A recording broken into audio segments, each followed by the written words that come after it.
Hey, brothers, are you scared to wrestle your grandma? Well, the Brothers Bloodline podcast on Spotify can protect you. Finding the best comedy for your pet rock. However, my pet rock is better than yours. Never mind that.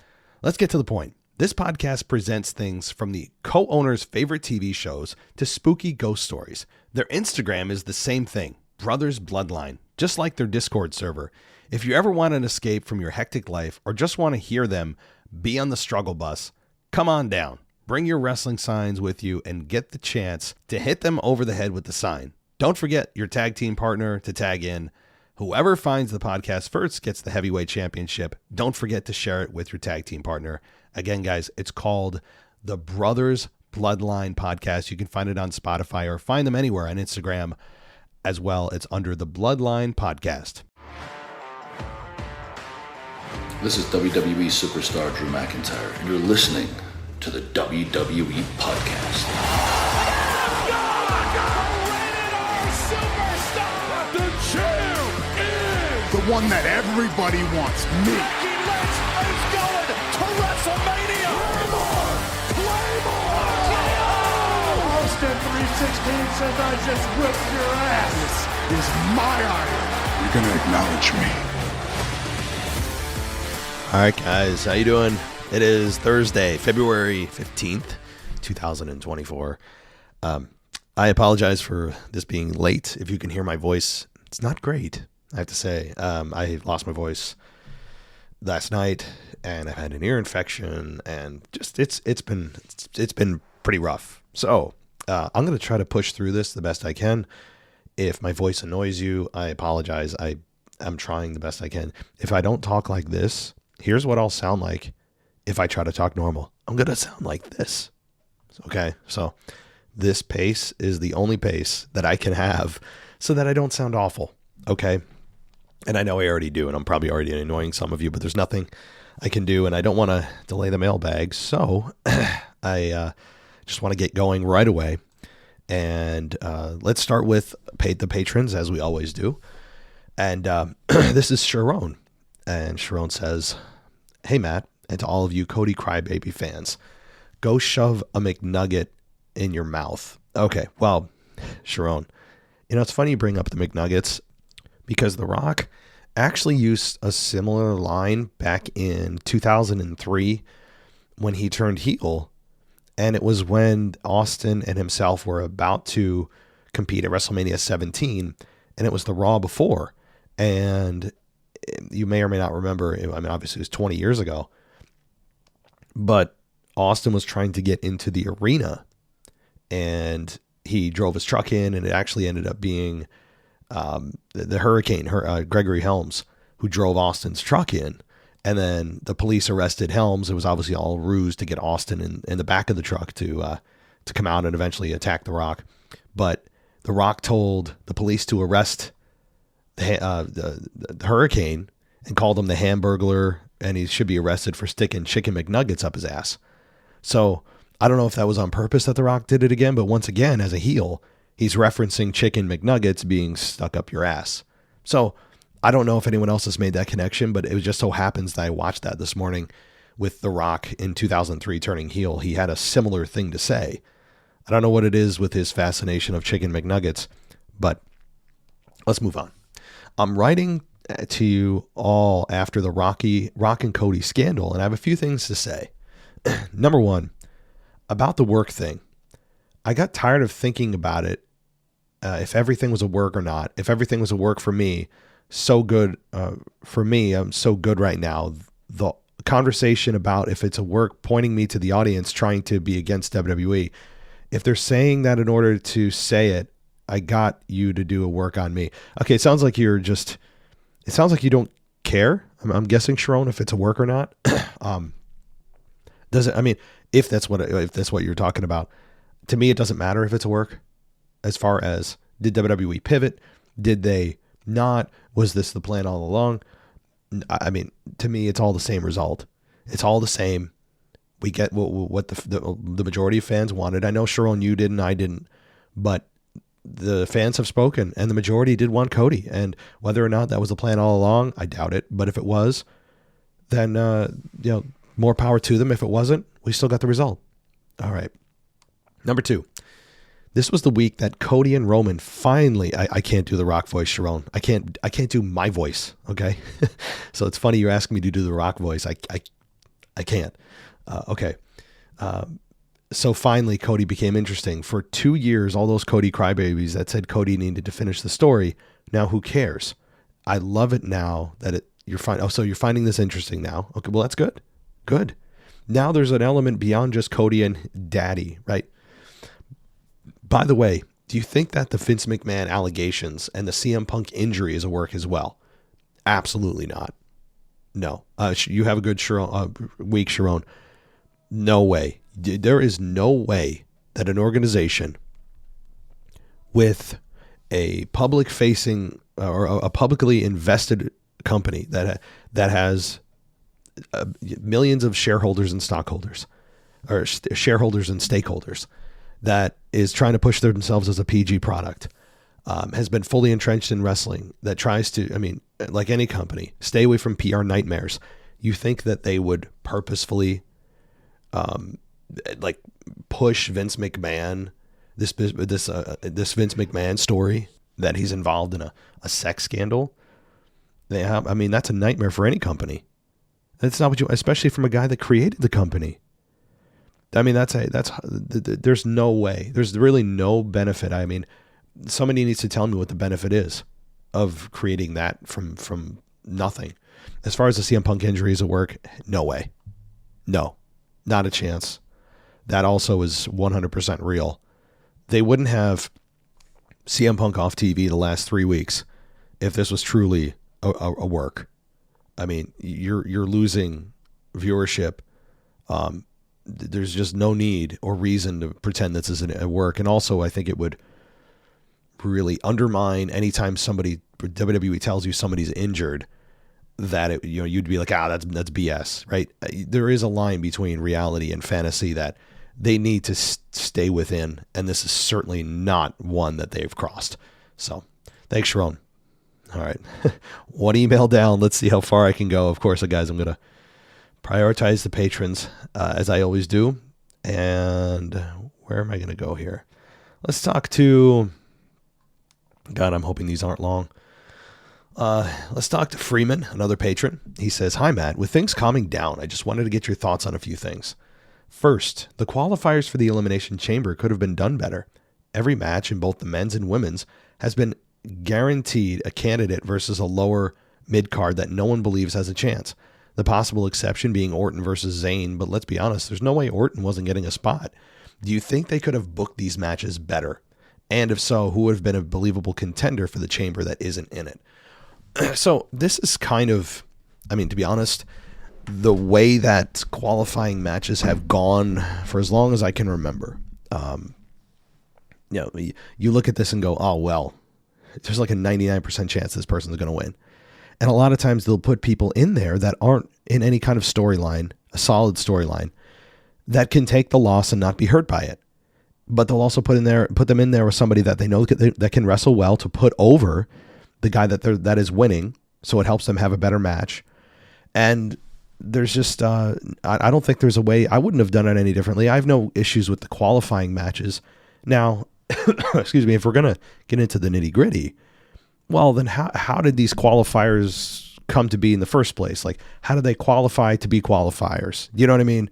I'm not complaining about that. I don't need necessarily that level of detail. But if this was, a true sport, we'd probably know how exactly they became qualified to qualify, other than just picking them out of a hat. But okay, second, I get the feeling that Rhea Ripley is being distanced from the Judgment Day. The backstage segments recently only seem to involve the men. She doesn't come out to ringside with them anymore, and her business is completely separate from the Judgment Day's business. Can you think of one time where Rhea has interacted with R-Truth at all? Do you think Judgment Day can survive without Mommy, or Mommy's character without Judgment Day? The answer to all of this is yes. Yes to everything. And I'm even going to answer a question that you didn't ask in a minute too. The fact that Rhea Ripley is separating from the Judgment Day is not something I hate. I feel like actually she's been too entangled in the Judgment Day, where WWE was sacrificing her run as women's world champion and almost making that a secondary thing. I mean, especially for the first 6 months of her run, it was barely talked about as far as contenders. And when she did have contenders, they were hilariously underestimated as far as potentially beating her. I mean, it was a joke for the first 6 months. But then things started to change a little bit. And, for the last 4 or 5 months, things have been taken a little more seriously. And Rhea Ripley is going to be cheered no matter what they do at this point. Perhaps it is a start of the split from Rhea officially from Judgment Day, or maybe they're just taking a little bit more of a relaxed approach to it, where she's still involved, but they're focusing more on the women's world title. And I have no issue with that at all. None. And as far as her interacting with R-Truth, well, that also, I think, plays into the fact that she's focusing on her championship, not as much as Judgment Day business. But also, I think that they're poised to position her as a big baby face. I mean, look, the reaction she's going to get in Perth is going to be next level, right? There's nothing they can do to have that crowd boo her. It's not going to happen. And really at WrestleMania, I think it could be similar too. I don't care who they put against her. Becky Lynch is going to get booed, I think, in that match, if it's Becky Lynch. So I think that they're all distancing her too, because R-Truth is beloved. He's a beloved character, and I don't think they want to see Rhea Ripley assist in the beatdown of R-Truth. I think they may embrace this organic love for Rhea. And the last, so yes, the answer is they can absolutely survive without one another. The other, and we're seeing it right now, by the way, they're essentially separated in storyline, and they're doing just fine. So I think you answered your own question. The other thing I was going to answer that you didn't ask, and guys, I do apologize for my voice. I do. I know how annoying it is to listen to someone that's sick. So I'm doing the best I can. But there was something put out there recently about Rhea Ripley, who she said herself that she wants to and would be open to competing with men, and that for men's championships. That is a awful idea on so many levels. And before the I don't want to get into politics, but before the people that are, very sensitive today come after me for being sexist or misogynistic or whatever weird label you want to put on me, you go ahead. It doesn't bother me. The fact of the matter is, you can scream and shout about it all you want. Men and women are separated in sports and in WWE for a reason. And that reason is immutable biological differences. And there's just nothing you can do about it, right? If you want to throw men in women's sports, I think we have examples of that right now. It's very obvious, right? When a man in women's sports competes, it's usually overwhelmingly dominant.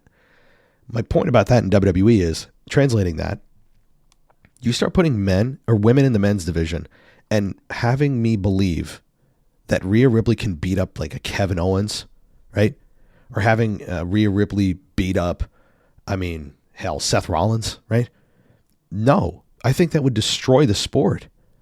I don't even like it when the women are able to attack the men and the men can't retaliate. I mean, I know the political reasons and the PR reasons why they don't do it, which is exactly the reasons they don't do it. But I hate that. But when you actually, if you inject them truly into the men's side of things, it's going to create disaster. Because, well, if you're going to do that, if you're going to have Rhea Ripley compete for, say, the Intercontinental Championship, and I know they did that with China, which was a disaster in a lot of respects. If you do that, then, well, why can't it go the other way? Are you going to have suddenly, Omos win the women's world title? Because why can it go one way and not the other? You're putting the women in the men's division. Why not put the men in the women's? And some will say, well, it's not called the Men's Intercontinental Championship. Well, that's because they didn't have to, because it was only men that were wrestling at the times, right? Like, women's divisions didn't really exist or exist in any kind of respected way, right? Especially in the 80s and 90s. Women's wrestling has existed. I mean, look at the Fabulous Moolah, as an example, and Mae Young. They competed at a time when, women's wrestling was around, but it still wasn't taken nearly as seriously. And all the championships were for the men because it didn't have to be put in the title. It was just implied it's for the men, right? So if suddenly we add men to the Intercontinental Championship, then you'll have a problem with it. it just comes down to, I don't care how you label the title. The fact that Rhea Ripley is insisting that she could compete and should compete with the men is ridiculous, and it'll destroy the sport. It'll destroy it. It'll be laughable. It'll be laughable. I'm sorry. It's just fact. I mean, I don't know what to tell you. I think it'd be an absolute disaster. And if they start doing that, I mean, I'm not going to say, oh, stop watching, as if anyone cares that's a real threat, right? It's just more of, I mean, okay, well, let's throw Roman Reigns in the women's division. Why not? You're telling us it doesn't matter. So what's the difference? I mean, a lot of people today are also trying to pretend that men are women and women are men. So if we want to go that road, well, what does it matter? Okay, let's throw Omos into a match with Liv Morgan. You're telling us they're all the same? Well, we can't do that, right? Oh, well, why not? And then the argument breaks down into reality. The reality is men are stronger and faster biologically than women by a large margin. And that's just it. There's just the way it is. It didn't make the rules. It just is. So it's going to be a disaster if this ever happens. I could actually, unfortunately, see it happening at some point. I know that wasn't your question at all, Freeman, but it did remind me about what Rhea Ripley said lately. And it would be horrific. It'd be horrific. I know that she's a stronger than average woman, but that doesn't make her not a woman. She's still a woman. And dividing the sexes into their own categories is the way to do it. And we've done it forever, and it has been successful. Up until, 15 minutes ago, when everybody wants to try to insert men into women's sports and pretend that that's cool. It's not. You're destroying. I mean, anyway, let's move on. I just wanted to say that because I know that it's the kind of borderline on political stuff going on, but I can see it coming to WWE. That kind of stuff is closer and edging closer and closer to WWE. I'm telling you right now, you heard it here first. This is just my opinion, not based on any kind of thing any reports I've seen, but based on Rhea Ripley, okay, her comments and the culture we live in today. I could see in the next 5 to 10 years, maybe sooner, where the women are competing with men and we're all supposed to just pretend that it's normal and it's competitive. And yeah, I know it's pro wrestling, but that doesn't make it any better. And we're all supposed to just accept it. I could tell you right now that I could see them at least trying it. It's a horrific idea. It'll destroy the sport at its core. But you heard it here first. I'm telling you. You don't believe me? That's just garbage. You're political. No. Take a look around you. Take a look at every other sport that's going on. College, professional, MMA. It's all around, and it's a bad idea. Because you know what's going to happen? What's going to happen is, especially in professional sports, until a woman actually dies in competition, I think that's maybe when things will wake up, but maybe not even then, a woman's going to get killed in one of these contact sports that men are in. I'm telling you. And it's not going to be good. That's why there's a split in the sexes for sports. But if it comes to WWE, I mean, I think it'll get critically panned. Some people look at it, that's great. No, it's not. It's laughable, and it's also dangerous on top of it. So, okay, moving on. I just wanted to bring that up because I'm telling you it's coming. Okay, sorry guys. Back to reality.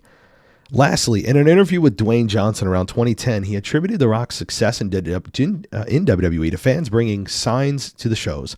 He said he would make a point to read as many of them as he could so he knew what was over and what wasn't, even stating that in the modern days with significantly less signs in the crowd, wrestlers were at a huge disadvantage with working out what's over.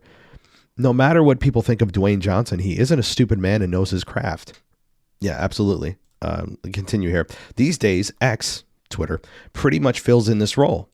And it wouldn't surprise me to learn that Dwayne pushed for The Rock's heel turn after reading the backlash, just like he used to do with signs. Given how good of an indication X tags are for what's currently over, why do you object so much to the WWE using feedback and incorporating it into the product? Personally, I think that X as a barometer is a double-edged sword.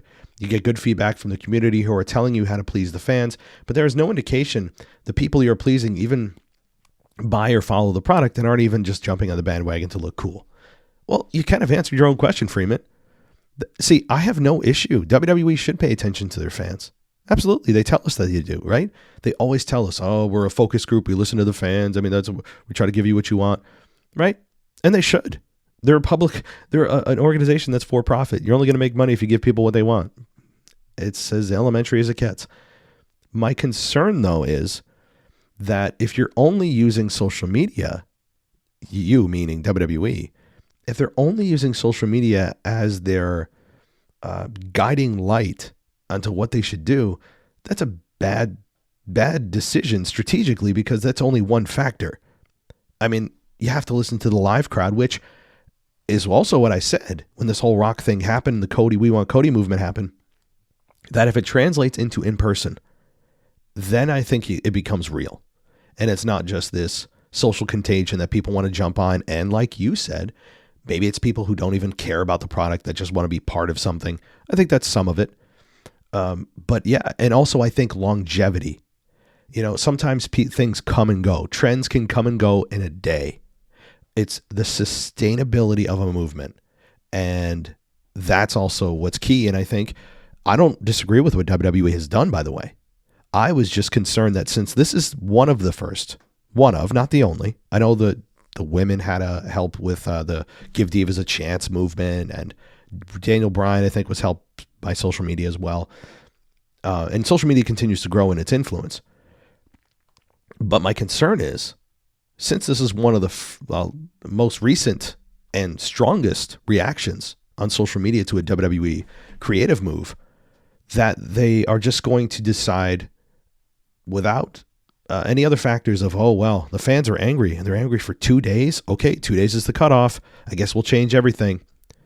You can't always just go with at the moment what fans are feeling. And maybe you can see something down the line that they don't know, and you're just going to deal with the backlash in between. I mean, I have no issue with them. Again, it is something they should absolutely pay attention to, especially on X or Twitter. I'm not against them doing that. I don't want it to be the sole source of their decision making. Wait a minute, guys, hold on. Let's check. Let's point your attention over here to Exhibit A on the screen here. Let's see what people are saying on X. I mean, I think it's a factor, but it shouldn't be the only one. But this was overwhelming, and it translated into in-person reactions. That to me was, you got to do it. I mean, like, it's clear this is real, but they can't just, if there's a movement on SmackDown for something, they can't just go, oh boy, now there's a We Want Kevin Owens chant. We got to put him in the main event. Like, you know what I mean? So I think that there's a balance that they need to strike, and it's not a defined, metric though, meaning like if it's, when do they decide that this is a real movement, that the fans really want this? How do they decide that? Is it, okay, guys, if it's over 2 days, then we should change things. If it only lasts 2 days or less, we're going to ignore it. It's going to be a case by case, I think. But thanks, Freeman. All right. More patrons. Where are you? I know we got more patrons. DJ Kuzmo. Let's get to you, brother. All right. He says, hello, WWE and AEW podcast world. DJ Kuzmo back at it again. And yet again, what is it with Michael Cole's obsession with Valhalla's antlers? Or as Pat McAfee would say, horns? Is this some sort of new gimmick or storyline angle? I think this is the third or fourth week that Cole mentions about her antlers. I don't know. There's something I missed. I don't know what it is, DJ. That's why I was asking. Did I miss something that was done on like The Bump or like a show I don't watch, like one of those main event show? I don't know. I don't know what it is with Cole and the obsession with the antlers. I have no clue. I don't know. I was hoping some of you guys would know. But anyway, before I get sidetracked here, interesting to see if Dakota Kai is possibly aligning with Bayley to take down the remaining members of Damage Control, or is this a possible turn against Bayley? That's a good question, DJ. I don't know. It seems genuine, but it also could be a setup for her next opponent, or her first opponent after beating Io Sky, or as Rhea Ripley would say, Io Shirai, which is her former name, obviously. So she kind of got it wrong. But is this her first opponent? And here's what I think. If you're going to put me on the spot, Bayley has to win at WrestleMania. I mean, she has to be a 1,000-to-1 favorite. There's just no scenario in which I could imagine Io Sky retaining. It doesn't make any sense to me. But Dakota Kai could then, after Bayley wins, take Bayley down after the victory or shortly after, maybe give her some time to celebrate. And then on SmackDown or shortly after or in a month after, we have Dakota Kai waiting in the wings to take down Bayley and go after her that way. So that's probably, I'm going to say Dakota Kai is being genuine up until Bayley wins the belt and then she wants to face Bayley for the belt.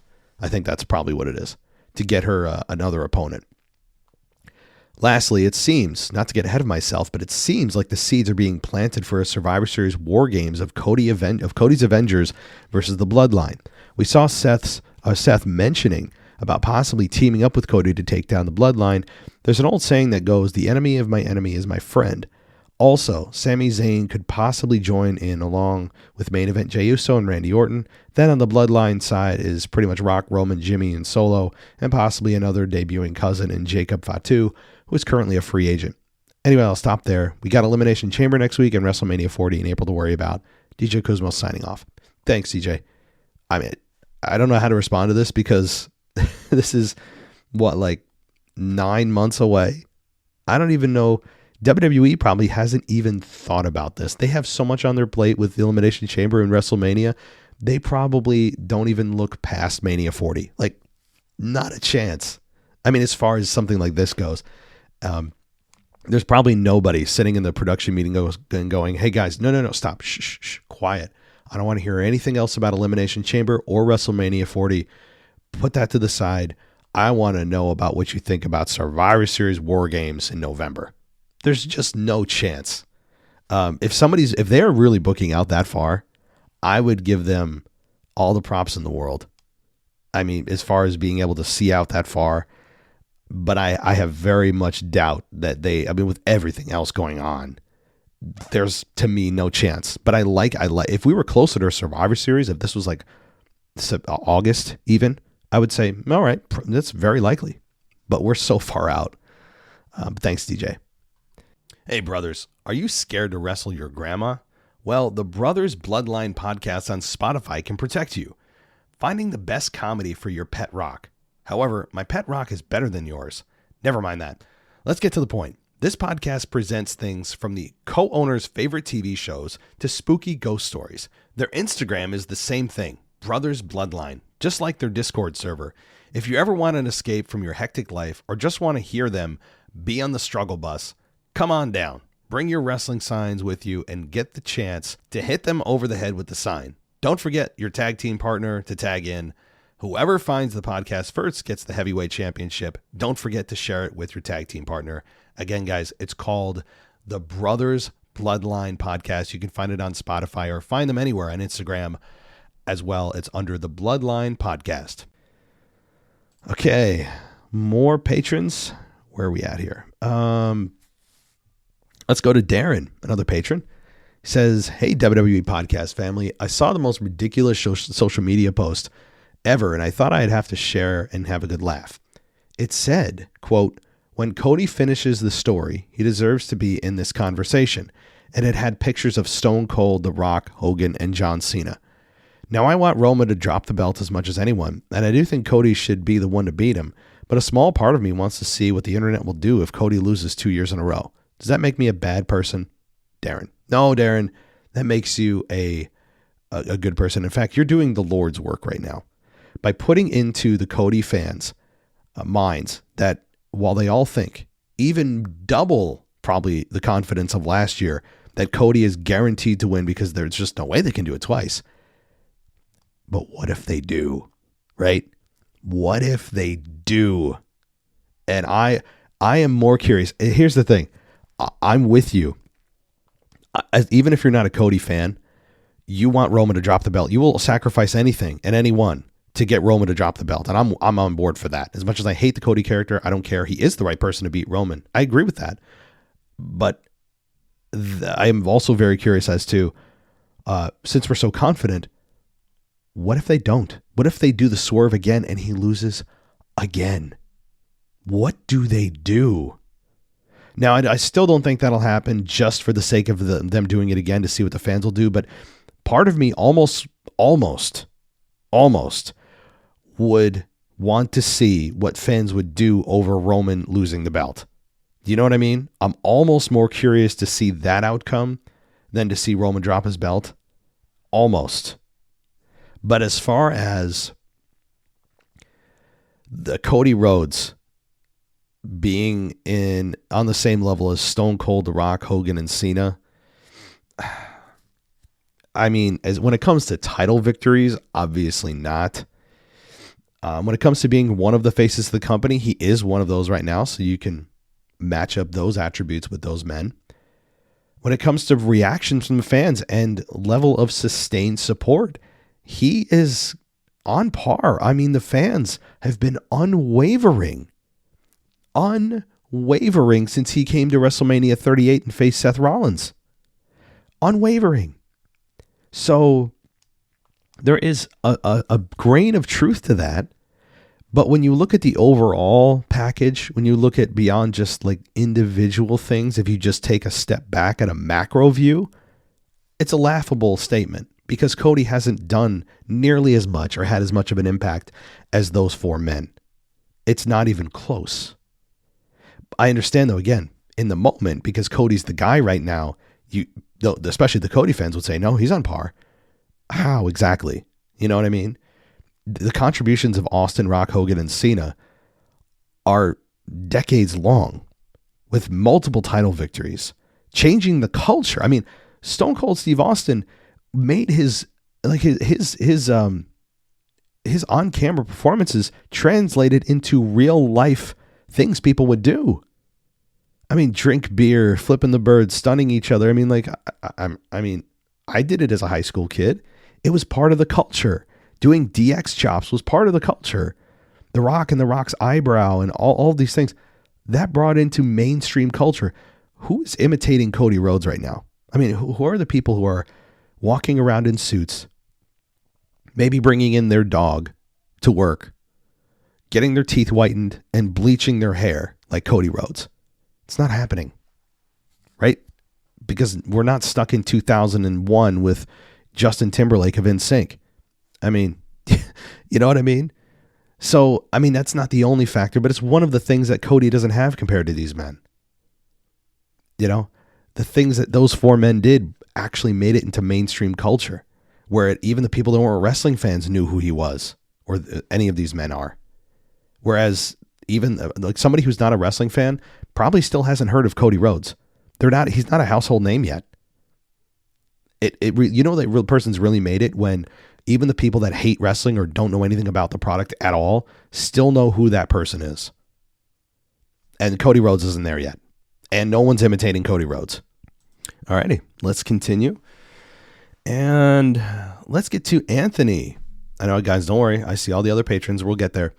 Anthony from California. First of all, thank you for being a patron. He says, good morning from California. Of course, Seth has been pushed aside a bit. He's injured. I'm doubling down on no Rock versus Roman being the right and logical move for WrestleMania 40. There was no way they were going to have Rock show up and 2 months later have the mega match of Rock and Roman. The Rock said he's in it for the long haul. Rock and Roman is too juicy of a story. WWE is going to squeeze every drop out of the juice in the program. The match makes more sense at WrestleMania 41 with a year of build. I know the Cody fans cried and got what they wanted, just like Kingston and Bryan, or did they? Cody's not in the same situation. He's 1,000% backed by WWE. They know he's the face, and they've been pushing for it since he came back. Okay, so I'll get to your other half in a sec, but I want to respond to this. I think that when we get to WrestleMania 41, it will be Rock Roman. I don't believe that was their plan, though. I know what you're saying. They would do it for 2 months build. What did they do for Kevin Owens and Stone Cold Steve Austin? I mean, how many times? Or Brock Lesnar, Roman Reigns for the 18th time, though. I mean, they have had a history before of short build for a massive main event. Think about this. This isn't just a recent phenomenon either. Even during their heyday, at one of the greatest WrestleManias of all time, WrestleMania 17 in Houston, April 1st, I think it was, 2001, Rock versus Stone Cold Steve Austin. The Rock we didn't know that The Rock was facing Stone Cold Steve Austin until February at No Way Out when he beat Kurt Angle for the WWF Championship. So the fact that it is only a 2 month build, I agree from just on principle, though, that I like long builds for especially a match of this caliber. I totally agree with you. My point in bringing this evidence up is that WWE has a history of this going back decades. It's not every year, and sometimes they do very long story arcs to build it, and I like long story arcs, but it also has its drawbacks. Like John Cena and The Rock at WrestleMania 27, they started building it after 26, if I'm not mistaken, and that kind of got a little bit, I mean, it got a little agitating, especially when you're in the spring and summer, and you're like, oh my God, we've got like 8 months till this match. But I think if you spread it out over enough months, and you only are reminded of it every few months or so, it keeps you're in the mind of, keeps it in the back of your mind, I'm trying to say, but it's not always there in your face. For a year of a build is a long time, especially if it's like every other week or every week. It would be insufferable. You'd be like, I don't need to hear about this anymore. And you can only build it so much. There's only so much content you can create for it, no matter how good the matchup is.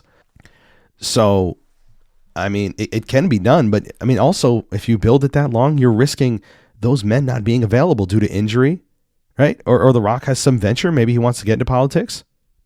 I mean, I don't think he's going to, because this is a presidential year. I think The Rock may be a candidate in 2028, by the way.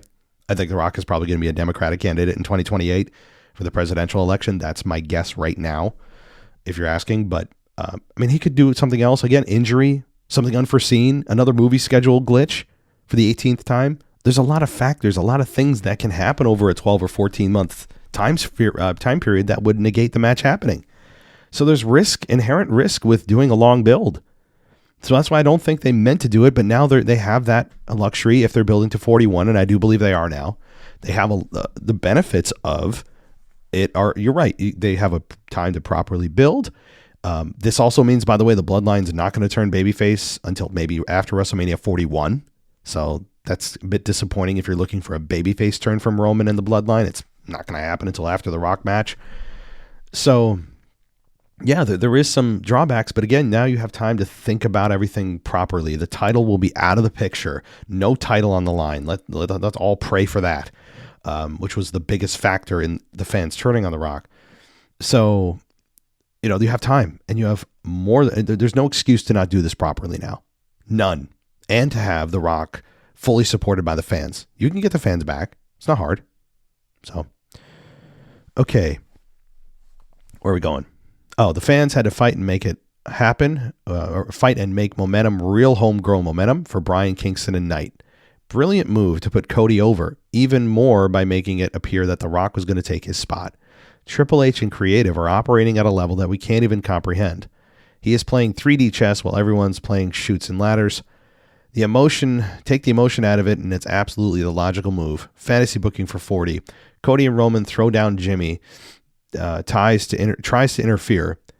Jay super kicks him out of it. Solo tries to interfere. Either Cena or Orton take him out. Finally, Rock interferes, glass breaks, and the original Hellraiser Stone Cold comes out for the save. Cody wins, and Roman is protected because it took generations of WWE to end Roman's reign. Keep up the good work, and thank you for all that you do. I'm going to have to upgrade to Raw to debate you live. Peace and chicken grease. Well, hey, I mean, let's go. I mean that very respectfully. I'm up for debating. It's fun. It really is. But the problem is today, I don't mean you, Anthony, just generally, when people want to debate, before they can even debate or want to debate the issues, they, attack personally. And that's how by the way, you've won an argument when they've got nothing left to stand on, no ground to stand on from from an issue standpoint, the issue you're debating, and they just try to attack you personally. That's how you know you've already won. So I'm all for it, man. Just if you upgrade, let me know and send me a message, and we'll figure out a time for you to come on, and we can have some we can chat. All right. As far as your fantasy booking for 40, your comment about Triple H on another level that we can't even comprehend. I mean, I think we can all comprehend it, and I don't think that this is not exactly. Sometimes booking can be overbooked. We've seen that a lot in WWE, and sometimes even in the Triple H era, things can be very overbooked. And when you overcomplicate booking, it comes out on screen as overcomplicated, and the fans are disinvested. Simple is usually, not always, but usually a better rule of thumb when it comes to fans engaging in content. Because when you overcomplicate things, or there's just too many, like, what is this? I don't even care anymore. Then you've got the fans' disinterest. So I think simple is better as a rule. And I don't think that, they think they're probably outsmarting us, but the fans ultimately have the power, do we not? So they can try to play 3D chess all we want, but apparently all we need to do is get a hashtag trending for a weekend, and we can get what we want. So who's really got the power? So much for Chutes and Ladders, huh? But listen, as far as your WrestleMania 40 booking, I've proposed, absolutely, that you could have John Cena and Austin, one or the other or both, assist in evening the odds for Cody. See, that's the key. I would love to see Austin stun Roman Reigns. It's been a fantasy of mine for a while. Or having John Cena come out as his ace in the hole to help him out. John Cena has a history with the bloodline. That would make sense.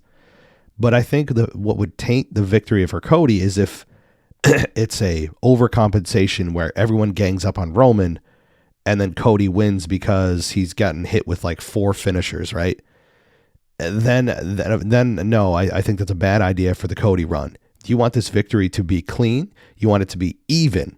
And that's why I say that if you do have these superstars come out to help Cody, it should only be to even things, not to tilt things in Cody's favor. Do you know what I mean? There's a difference. So if Roman Reigns has members of the bloodline come out, like, of course, The Rock, of course, Jimmy and Solo, how cool would this be? Think about this. I don't know what The Rock's match is at WrestleMania. I still have no clue. But what if The Rock inevitably interferes in Cody's match? Solo does, Jimmy does. We have John Cena come out. He gets rid of maybe one of the 3, right? The Rock ultimately hits a rock bottom on John Cena with the history with them. And it's Solo and The Rock left in the ring, or just The Rock left after John takes out Solo and Jimmy. And then The Rock is about to rock bottom Cody Rhodes to help Roman retain. And you hear the glass shatter. I think I just gave myself goosebumps. That's a insanely plausible scenario. It sounds ridiculous, but I'm not asking for a match with The Rock and Austin. No, that's not what I'm proposing, of course. I'm proposing that Austin come out to even the odds of taking out The Rock. And if Solo and Jimmy are already out of the picture because John Cena took him out, Austin comes out, stuns The Rock, and then Cody Rhodes hits his finish on Roman for the victory. Nobody touches Roman. All they did was even the odds. And now you have Stone Cold Steve Austin hitting a stunner on The Rock, John Cena helping out, and you have Cody Rhodes, who didn't get any help other than, again, getting rid of the extras, hit the crossroads for the 1, 2, 3 new champion. I think that's how I would book this. I think I just fantasy book things for myself. I don't know. Let me know what you guys think about that. Because it doesn't put Cody in a bad position of, he needed that help. No, he was outnumbered. And all that Austin and John Cena did were even the odds. I mean, that's it. That's all they did. And they didn't even put their hands on Roman. Cody did everything. Cody did everything. That's how I would do this. Ooh. Hey, Trips, you listening? I hope you did. I think and you know what? Austin doesn't need to be in ring shape. John Cena doesn't need to be in ring shape, even though they both probably are close to it anyway. And you get massive moments. You get massive exposure. What do you mean? Imagine Austin hitting a stunner on The Rock. Think about that. In 2024, we get Austin and The Rock as far as just one physical altercation. I'm not asking for a match, but you telling me The Rock can't take a stunner? Of course he can. So I mean, the fans would lose their minds. The magnitude of that. I know I'm not trying to take away from Cody and his victory in that match. But the moment there, I can feel it. I'm sure as wrestling fans, you guys can too. But all right, well, let's move on. Thank you, Anthony. Let's talk to another patron. And let's see who this is. I'm not sure. Yo, it's me. It's me. It's Rocky T. Oh, that's who it is. Okay. All right, well, it's been a while. So, Rocky, what do you got for us? Let's see. And we got from Rocky T. I heard from a little birdie that we call the gardener that Mr. Matt had a birthday recently. So happy birthday from the Rocky T household. Thank you. Appreciate it. Big old 3-9. Still in my 30s. I'm still in my 30s. 40's going to hit hard. I mean, it is what it is, right? But the fact is that I'm halfway through my life, which means like in another 40 years, I'll probably although not guaranteed. I mean, I'll probably be dead, right? Like what? This is crazy, right? So thank you, Rocky T. Have you acquired any new collectibles? Down below is a picture of our new ones. Let me take a look. So you guys, wow. You know what? Both of you, those, I'm very jealous. I was actually considering getting that championship, Rocky. Not the women's one with your wife. Very nice looking championship. I think I may invest in that one. That is a huge belt. Man, they make it look so small. I think because, obviously they're larger than life men, but I was thinking about investing in it. And I may do it at the next PLE during Elimination Chamber because they usually have the 25% off belts during PLEs. So I may do it during there because if you go to a live event and purchase it, I think you have to get a second mortgage on your house to get one. So I may do that. Very cool. But I don't have any new collectibles as of this moment. But I'm probably going to invest in, like I said, a belt may be coming my way as well as a t-shirt or two. I may get the Drew McIntyre t-shirt. I love his new t-shirt. But also, this is your 4-week reminder. You and the missus will be at Raw March 11th in Houston and hope you can do Raw. Yes. P.S. We wear pink on Wednesday. Only on Wednesday, yeah. And can I sit with you guys? Thank you for reminding me because I may actually rewatch that movie. Not the new one. They're remaking it, which is dumb. They're trying to make it a 2024 version. It's essentially the same movie, just different faces. There's no need to redo Mean Girls. I mean, but they're going to try, and I think it's a bad move. But thank you for reminding me. Remind me again in a couple weeks so I can remember that you guys are going to be coming on the show now. As far as when I record Tuesday nights, like 9:30 Eastern Standard Time.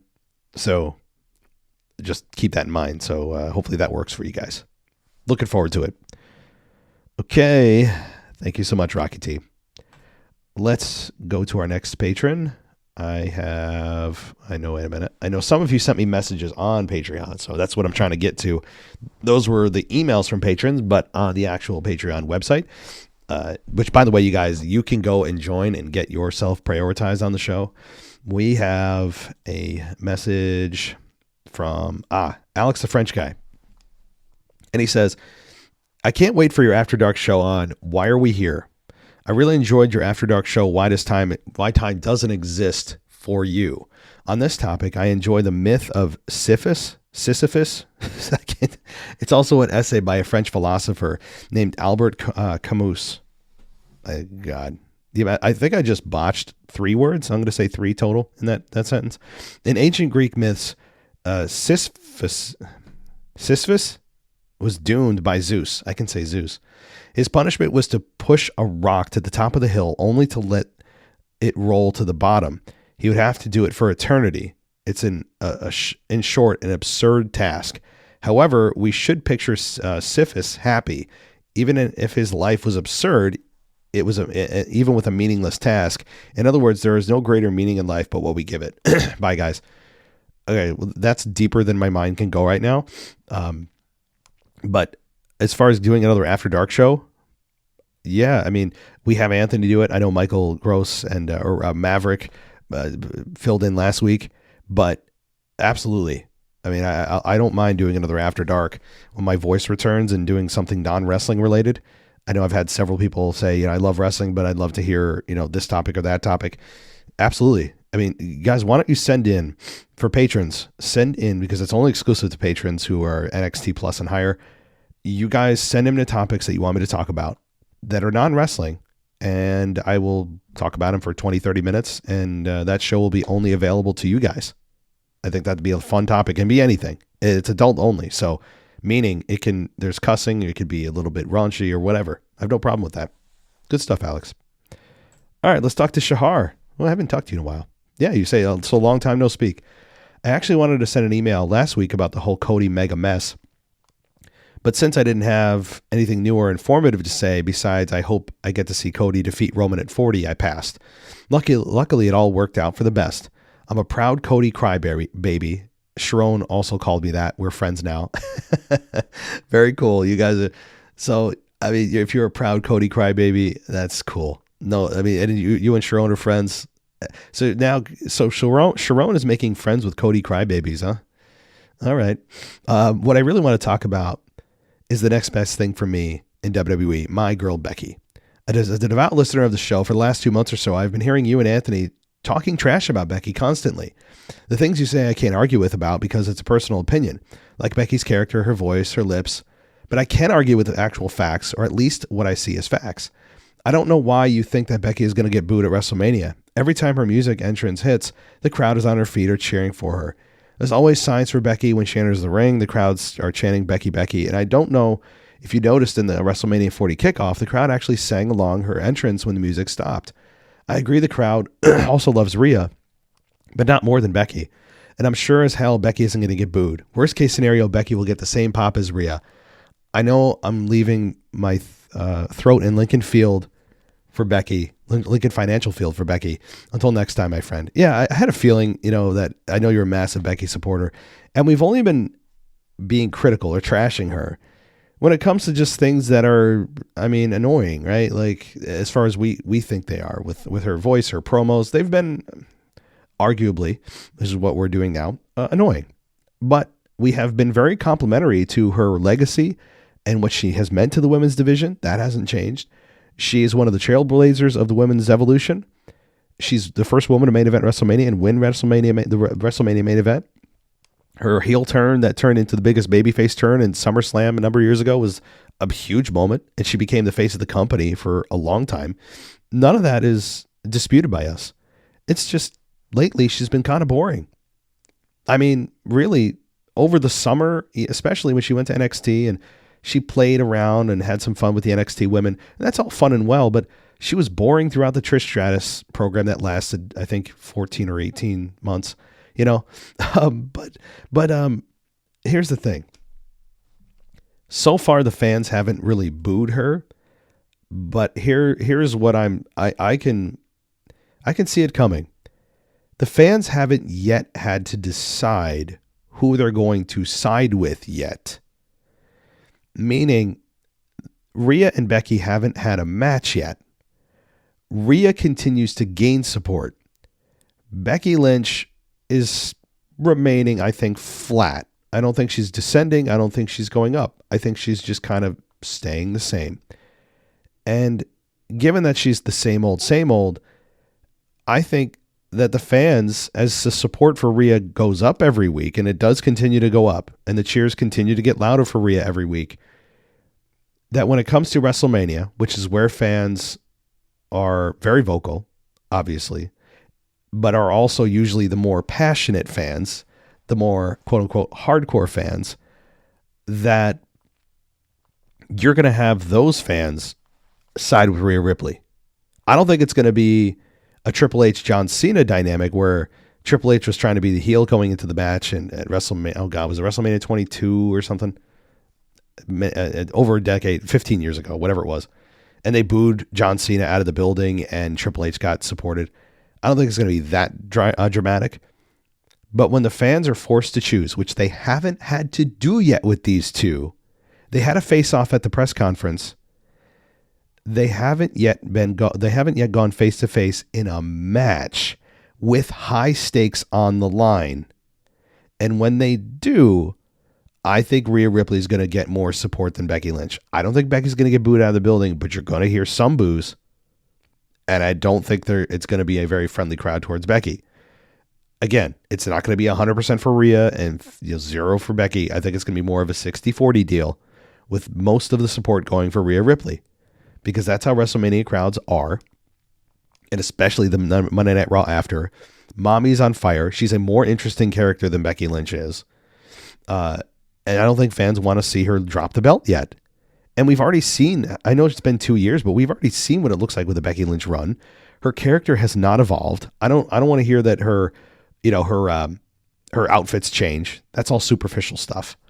Her character has been somewhat, utterly boring. She's cheersing us. For what? Trying to be relatable?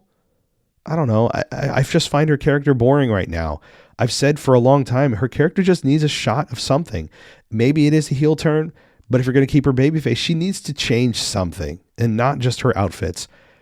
The core of who or what she is or what she does, I don't know. There's something. I don't have the answer. I just know when something needs to change to continue moving forward, and Becky Lynch needs something to change.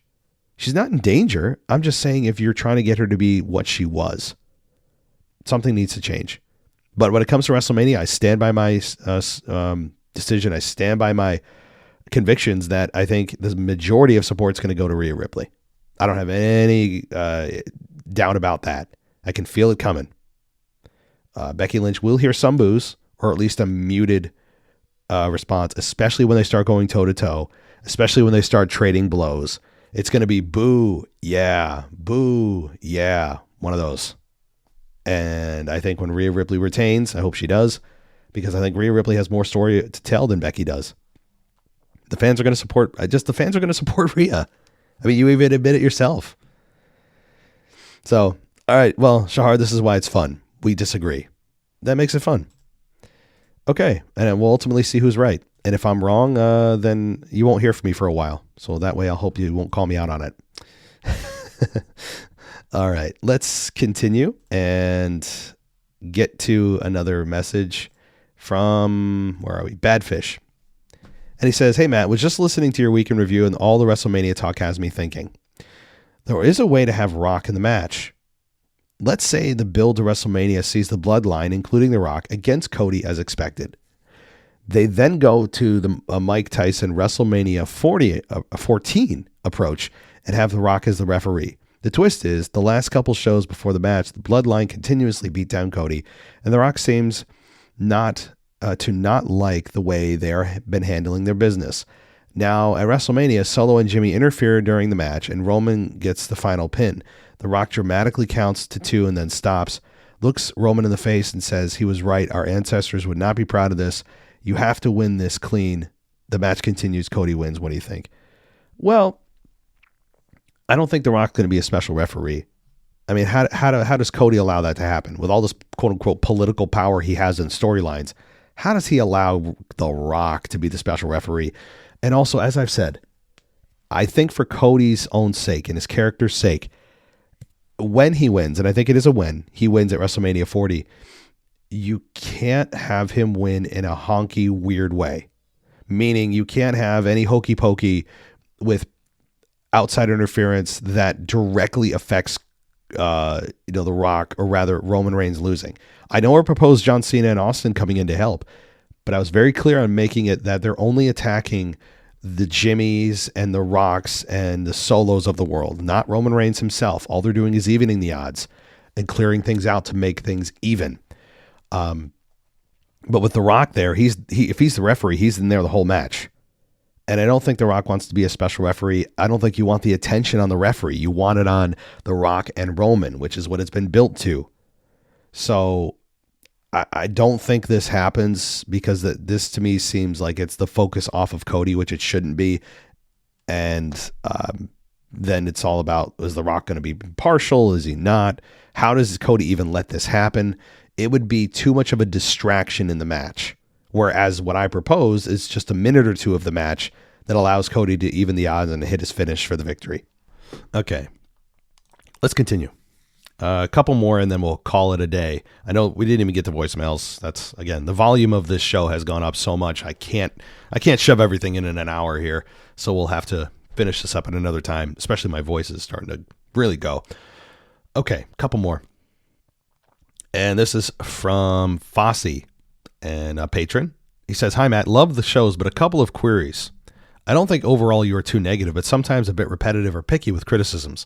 Like Becky calling an opponent a dope, or Ronda adjusting her pants, and that you don't like Cody in his suits. And the what chant? The whoop, that trick chant, I would have thought would be kind of off. Had to look up the meaning. Being an Australian, not something we are familiar with mostly, and with the Vince McMahon allegations and stories, I understand reluctance to discuss it at all. Consider him guilty before it has been proven, but this all perhaps is the biggest and ugliest story in WWE history, and people aren't talking about it. It puts a damper on the whole experience for me. Thanks again." Okay. Well, a couple things. Yeah, I mean, I do nitpick. I am repetitive, no doubt. But if the things that I don't like keep happening in my face, I mean, I'm not bringing them up unless I see them happening all the time. Now, Ronda Rousey, I haven't talked about her adjusting her pants because it stopped happening. She left, which I'm not complaining about. Cody's suits and him smiling and his dogs continue to happen. So I'm going to continue to complain about it because it's in my face every week. The what chant is just annoying objectively. I don't know why fans continue it. You can't tell me it adds to a show anymore. It's not fun. It stopped being cool about 18 years ago. And it just, that's what it is. I don't even understand what whoop that trick is. I know it's something going on in NXT, I think, but I don't really know. Meaning I haven't read the, 400-page document. I don't think most of us have. I mean, that kind of stuff you can read that stuff on any NBC News, Fox News. I mean, it's all over the place. Pick your news outlet and just do a Google search if you want to know more about it. This isn't pertaining to actual wrestling storylines. I mean, what is there to say? We know the allegations. Now let's let this thing play out. What would you like me to say about it? Again, if you want to know the details and see the evidence and, look at exactly what Vince is being sued for and by who and all that. I mean, you can go and Google that. That's all available to you. The only opinion that I have on it is it sucks. And he probably, although it hasn't been 100% proven, he's probably guilty. And that sucks for Brock Lesnar too, but he got himself in this mess. It sucks for fans and not being able to see Brock again. We won't get Gunther Brock. That sucks. It does.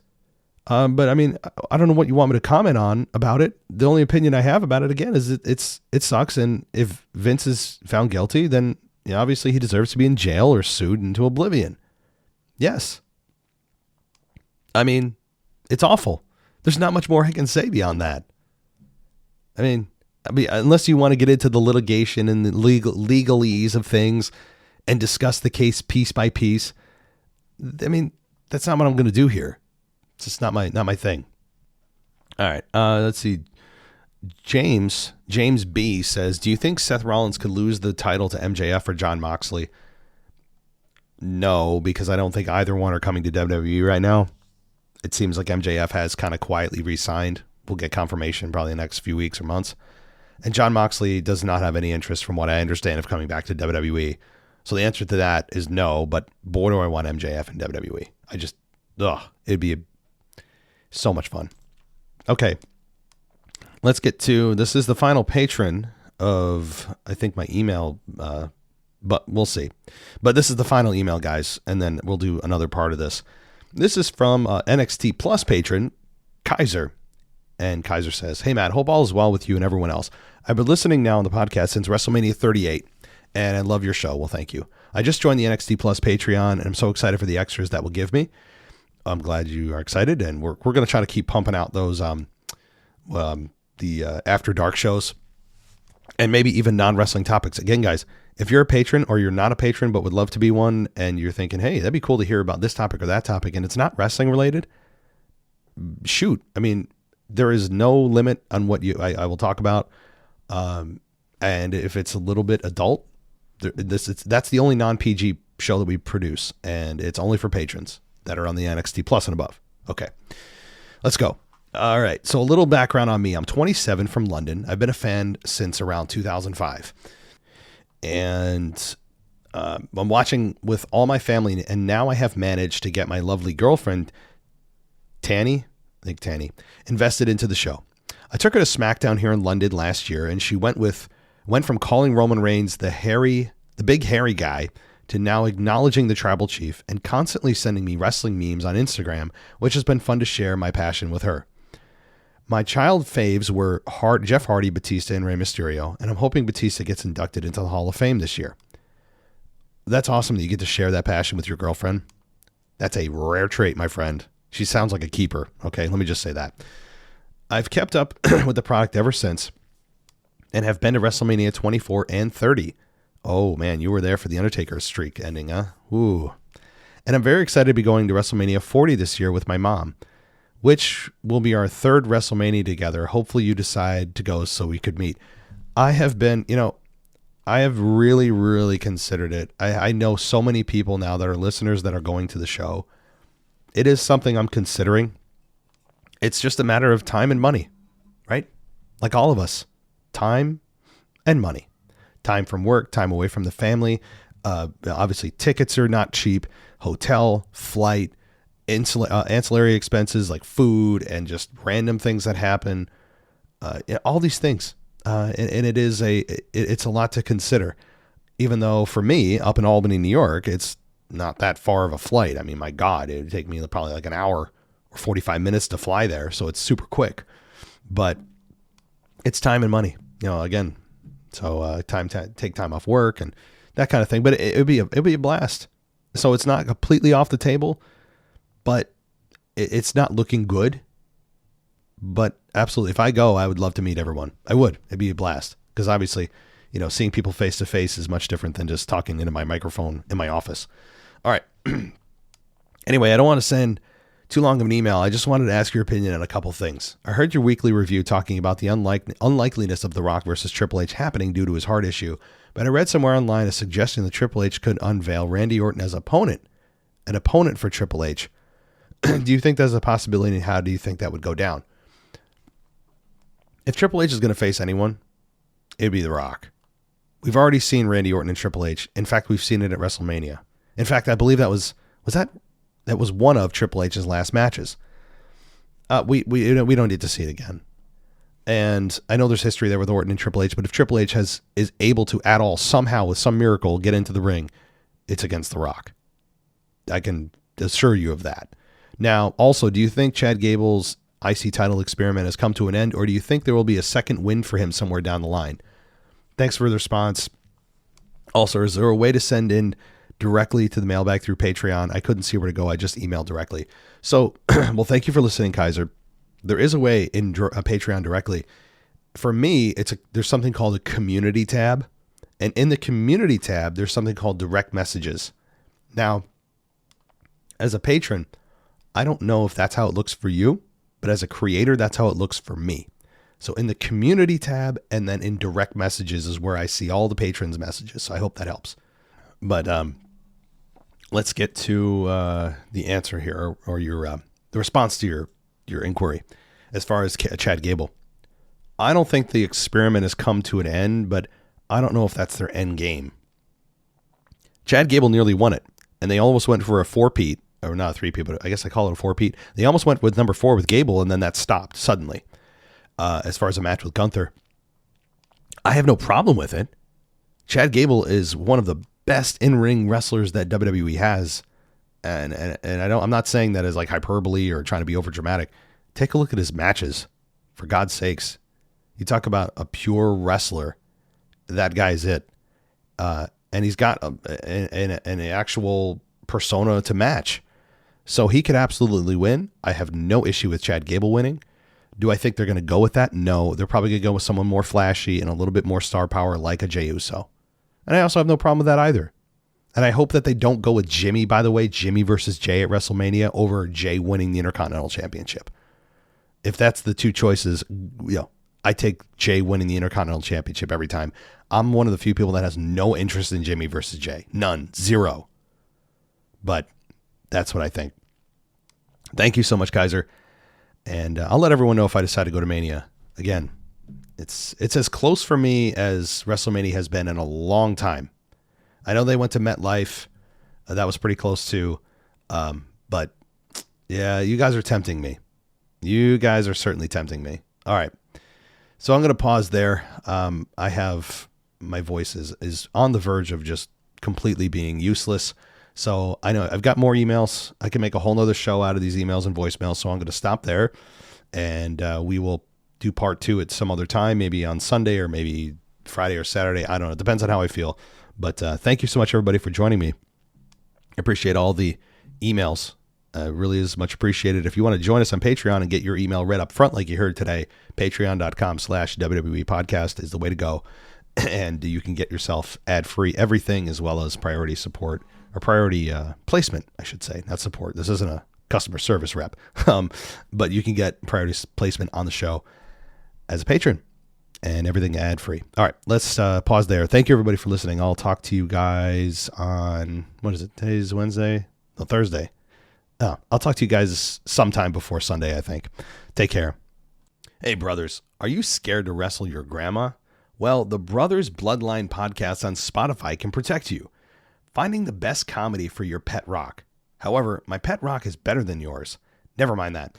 Let's get to the point. This podcast presents things from the co-owners' favorite TV shows to spooky ghost stories. Their Instagram is the same thing, Brothers Bloodline, just like their Discord server.